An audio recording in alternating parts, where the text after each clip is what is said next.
दोस्तों, देवभूमि जहां बेटियों को देवी का स्वरूप माना जाता है, क्या वही देवभूमि बेटियों के लिए असुरक्षित होती जा रही है? चंपावत में नाबालिग से कथित दुष्कर्म का मामला, और अब इस केस में हर दिन सामने आ रहे हैं नए दावे, नए सवाल और नए विवाद भी। आखिर क्यों अब तक आरोपी पुलिस की पकड़ से बाहर हैं? अगर पुलिस की पकड़ में है तो पुलिस बता क्यों नहीं रही है? क्या जांच सही दिशा में आगे बढ़ रही है या फिर कहीं कुछ छुपाया जा रहा है? दोस्तों, आपको बताऊंगा चंपावत के इस परेशान कर देने मामले पर आए नए अपडेट के बारे में। नमस्कार, पैलाक में पंकज रौतेला, आप देख रहे हैं अपना उत्तराखंड न्यूज। दोस्तों, चंपावत के इस हृदय विदारक घटना में रक्षक ही भक्षक जैसे सवाल आखिर क्यों गूंज रहे हैं? राजनीतिक रसूख जांच पर क्या भारी पड़ रहा है, लोग ये भी पूछ रहे हैं। जो दोस्तों अभी सामने आना बाकी है, इस मामले में आखिर हुआ क्या है। एक तरफ पीड़िता का परिवार इंसाफ की मांग कर रहा है, दूसरी तरफ आरोपियों के परिजन पूरे मामले को साजिश बता रहे हैं। तो आखिर सच क्या है? कौन है दोषी और कब होगी गिरफ्तारी? कहने वाले तो ये कह रहे हैं और पुलिस की तरफ से ये जानकारी भी निकलकर छनकर सामने आ रही है। हालांकि आधिकारिक तौर पर अभी बात सामने आई नहीं कि पुलिस ने इस मामले के 3 आरोपियों को गिरफ्तार कर लिया, लेकिन पुलिस के बयान का इंतजार करना होगा। वो 3 लोग कौन हैं? आज मैं इस रिपोर्ट के जरिए आपको तमाम सवालों के जवाब देने की कोशिश करूंगा जो पूरे उत्तराखंड में मौजूदा वक्त में गूंज रहे हैं। वीडियो को अंत तक जरूर देखिएगा दोस्तों, उत्तराखंड के चंपावत में नाबालिग लड़की से 3 युवकों द्वारा सामूहिक दुष्कर्म का सनसनीखेज मामला गूंज रहा है पूरे उत्तराखंड में। पिता की तहरीर पर जो आरोप लगे उसमें बीजेपी के पूर्व मंडल उपाध्यक्ष समेत आरोपियों के खिलाफ पुलिस ने मुकदमा दर्ज कर लिया। यह पुलिस का भी कहना है। हालांकि पुलिस ने नाम और किसी सियासी दल से जुड़े होने की बात नहीं कही है। घटना के सामने आने के बाद लोगों में आरोपियों के खिलाफ एक गुस्सा पनप रहा है। मामले की जांच एसआई प्रियंका मौर्य को सौंप दी गई है। आरोपी सत्ताधारी दल का नेता होने की बात भी सामने आ रही है और लगातार कांग्रेसी इस बात को उठा भी रहे हैं। कांग्रेस तो वैसे भी कानून व्यवस्था को लेकर पहले से कटघरे में शासन प्रशासन और पुलिस की कार्यशैली को खड़ा करती रही है। दोस्तों, पुलिस आरोपियों की गिरफ्तारी की कोशिश में लगी है। बाहर यह खबर आ रही है, लेकिन अंदर खाने की खबर कुछ ऐसी है कि 3 लोगों को पुलिस ने अपने पास बैठा रखा है, लेकिन अब तक बयान नहीं आया, पुष्टि नहीं हुई। लेकिन जो बयान आया वो क्या कहता है वो दिखा रहा हूं। आज दिनांक 6 मई को जनपद चंपावत में प्रातः लगभग 3 बजे डायल 112 पर एक बालिका की गुमशुदगी की रिपोर्ट प्राप्त होने पर कोतवाली चंपावत की टीम्स द्वारा लगभग 1 से 1.5 घंटे के भीतर बालिका को बरामद कर लिया गया था।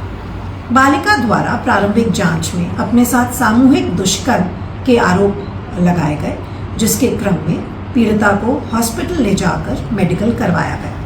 परिवारजनों की तहरीर के आधार पर नामजद अभियोग पंजीकृत किया गया और साथ ही साथ पीड़िता का 183 भारतीय नागरिक सुरक्षा संहिता के अंतर्गत मैजिस्ट्रेट के समक्ष बयान भी दर्ज किए गए। उसके पश्चात संवेदनशीलता दिखाते हुए जनपद चंपावत की पुलिस द्वारा CWC के काउंसलर से समन्वय स्थापित करते हुए पीड़िता की काउंसलिंग भी कराई गई।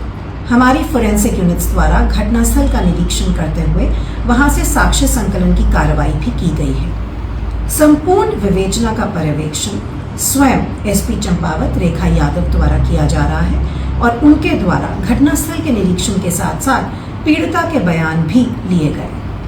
मैं यही कहना चाहूंगी कि उत्तराखंड पुलिस महिला एवं बाल्य अपराधों के प्रति सजग एवं अति संवेदनशील है।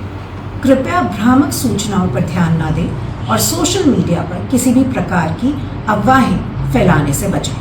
दोस्तों, चंपावत के इस हैरान और परेशान कर देने वाले मामले में जहां सत्ता दल के नेताओं पर आरोप तमाम हैं, वहीं अब तक पुलिस ऐसा कुछ ठोस नहीं बता पाई है जिसमें इस मामले की परत दर परत खुल सके। दोस्तों, इन सब से इतर मामले में पुलिस को शिकायत जो दी गई उसमें बीजेपी के लोगों के नाम बताए गए। पीड़िता के पिता ने चंपावत कोतवाली में तीनों के खिलाफ तहरीर दी। तहरीर में पिता ने बताया कि वो पूरा घटनाक्रम क्या था, कब बेटी कहां गई, कब फोन आया और कब लास्ट कॉल के बाद फोन स्विच ऑफ हो गया था। लेकिन इन सबसे ज्यादा चौंकाने वाली बात यह थी कि यह भी बताया गया इस घटना को किसने अंजाम दिया। जिन लोगों के नाम सामने आए उसमें बीजेपी के मंडल उपाध्यक्ष का नाम भी बताया गया। इस बात की तस्दीक पुलिस की कार्रवाई भी कर रही है, क्योंकि दोस्तों पुलिस ने बीजेपी के पूर्व मंडल उपाध्यक्ष समेत आरोपियों के खिलाफ मुकदमा दर्ज किया है। अब ये 3 लोगों में क्या जिस नाम का जिक्र बार बार हो रहा है वो भी है, लेकिन अब तक कोई जानकारी इन लोगों के पकड़े जाने या गिरफ्तारी को लेकर नहीं आई। इधर दोस्तों जिन लोगों पर आरोप लगे हैं उनके परिवार वाले उनके अपनों पर लगे तमाम आरोपों को खारिज कर रहे हैं और इस पूरे घटनाक्रम को राजनीतिक साजिश बता रहे हैं। वो कैसे, दिखा रहा हूं। नमस्कार। आज जो मेरे बच्चे के लिए दुर्घटना घटी है, मेरे बच्चे को साजिश करके आज फंसाया गया है। अगर मेरा बच्चा दोषी है तो उसको फांसी की सजा होनी चाहिए, और नहीं तो आज कमल राउत ने मेरे बच्चे को निर्दोष फंसाया है। चुनाव की रंजिश है, इसको हमने वोट नहीं दिया, शैलेश गुरु को वोट दिया। उसमें हमसे जलता था, कहता था कि तुमको गाड़ी के नीचे दबा दूंगा और तो तेरे बच्चे का करियर खत्म करूंगा, जीवन में तुमको खाने नहीं दूंगा मैं। और मेरा बच्चा 11 बजे रात में महिला संगीत से आया, 4:14 में मैंने फोन किया, वो दूध तोलने गया। वो लड़की इनने मेरा दरवाजा तोड़ के लड़की अंदर कर रखी थी। प्रशासन से मेरी मांग है, अगर मेरे बच्चे की अगर गलती है उसको फांसी दी जाए, नहीं तो मेरे बच्चे को निर्दोष फंसाया जा रहा है। और अग्निवीर में भर्ती हुआ था, इनको जलन है, गरीब आदमी हूँ मैं।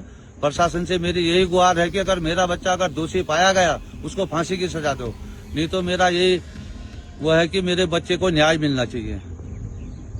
दोस्तों एक तरफ जहां इस मामले में बीजेपी के नेता का नाम और 2 और लोगों के नाम सामने आ रहे हैं, सोशल मीडिया से लेकर कांग्रेस की जुबान पर तैर रहे हैं, वहीं आरोपी के पिता ने खुद एक वीडियो जारी कर पूरे मामले को साजिश बताया जो आपने देखा। उनका कहना यह कि मामले की निष्पक्ष जांच होनी चाहिए और यदि उनका बेटा दोषी साबित होता है तो उसे फांसी की सजा दी जाए। इसके अलावा दोस्तों अब एक आरोपी की पत्नी और बेटी ने भी भावुक होकर पूरे प्रकरण को राजनीतिक साजिश की ओर मोड़ दिया है और न्याय की गुहार लगाई है। आज जो घटनाक्रम हुआ तो उसमें मेरे पापा का भी नाम आया। तो मेरे पापा, मैं पुलिस प्रशासन से यही कहूंगी कि मेरे पापा को मतलब जिनका भी नाम आया उनको सभी को अच्छे से जांच करे और न्याय मिले। मेरे पापा और मेरी मम्मी कल साथ में थे, तो जो भी ये कमल रावत ने झूठे इल्जाम लगाए हैं पापा पे, ये सब मतलब अब इन सब की जांच करेंगे अच्छे से और तभी बताएंगे कि क्या है, क्या सच है, क्या नहीं है।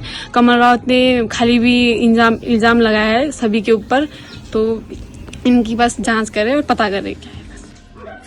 खाली ऐसे आरोप लगा रहा, मैं त्या चेल बराबर में चेल छी ने किनाला ऐसे तेरा आरोप लगा रहा कि किनाला सार गु ऐसे किनाला सब चीज इस कर छ, मैं पछे भगवान छ किनाला में पर मेरे पति मिसंग छो किनाला तो ऐसे आरोप खाली ले झेला। हाँ मैं नंतिन बेहू नहीं रहे, 5 बच्चे छे मेरे घर में किनाला में, तो भगवान ने न्याय कर लो। भगवान भाई मेरे पछेड़ है किनाला में ऐसे खाली ऐसे मेरे घर वाले फंसा रहा तो ले मेरे भगवान न्याय कर लो। मेरे भगवान पछेड़ छे मेरे देवता तो पछेड़ छे जिससे ले मेरे नंतिना किनाला ऐसे फंसू न सो पहले मेरे दुश्मन है चलो निकाल लो आपको वैसे गलत है मैं ऐसे हम फंसू न सो किनाला पहले में दुश्मन आई सीधे संग ऐसे खाली ले बिन के को ऐसे फंसू न छो। और किनाला रात 9 बजे रहा हम एक संग छा, घर वाला हम सब परिवार पछेड़ हम सब एक संग छा किनला ऐसे खाली ले नंतिन में बेऊ नहीं रहे इस बुढ़ावा में ऐसे आरोप लगू न सो किना ते सार दुनिया कर बेटा का कुछ धोना उन्ने किना सा पूरा घूम बिगा हाल चलता है फिर लगा ऐसे सोचना हाँ ते चेल बराबर में चेल छीने ते में नंतिन बेऊ नहीं मेरे पति का ऐसे नाम पूरे देश में ऐसे फिजाल लाग छे किना भगवान न्याय कर लो। भगवान है और पछेड़ मैं देवता भगवान पछेड़ छे मेरे वही। दोस्तों इस प्रकरण में आरोपित की पत्नी और बेटी ने प्रशासन से अपील की है और कहा है कि मामले की निष्पक्ष जांच हो, पारदर्शी जांच हो ताकि सच्चाई सामने आ सके। उनका कहना यह भी कि उनके परिवार के सदस्यों को सुनियोजित तरीके से इस मामले में फंसाया जा रहा है। आरोपियों की बेटी ने यह दावा किया कि घटना वाली रात उसके माता पिता साथ में मौजूद थे। उसने कहा उसके पिता को राजनीतिक साजिश के तहत झूठे मामले में फंसाया गया। लेकिन दोस्तों इंसाफ, जांच, कार्रवाई सब की सब अभी धरी हुई है। चंपावत का यह मामला हिला देने वाला है। सिर्फ एक आपराधिक घटना भर नहीं बल्कि इसने पूरे सिस्टम को कटघरे में खड़ा कर दिया है। अब तक इस मामले में हो रही जांच में देरी या फिर आरोपियों के पकड़े जाने की पुष्टि को लेकर भी सवाल उठ रहे हैं। आखिर कब तक अपने उत्तराखंड में बेटियों की सुरक्षा को लेकर सिर्फ दावे होते रहेंगे? आरोप इतने गंभीर हैं दोस्तों तो फिर आरोपी अब तक पुलिस की गिरफ्त से बाहर क्यों है? अगर गिरफ्त में है तो पुलिस बता क्यों नहीं? क्या कानून का डर खत्म हो चुका है? यह सवाल तो बीते कुछ महीनों से गूंज ही रहा है। और या फिर इस जैसे मामलों में राजनीतिक दबाव जांच पर असर डालती है। एक तरफ पीड़िता का परिवार इंसाफ मांग रहा है, दूसरी तरफ आरोपी पक्ष इसे राजनीतिक साजिश करार दे रहा है। ऐसे में सबसे बड़ा सवाल यह कि आखिर सच क्या है?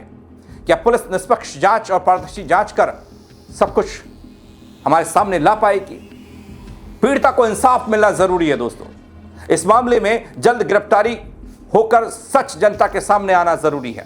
फिलहाल पूरे उत्तराखंड की नजर इस केस पर जा चुकी है और केस की जांच पर दोस्तों, पुलिस कार्रवाई पर भी।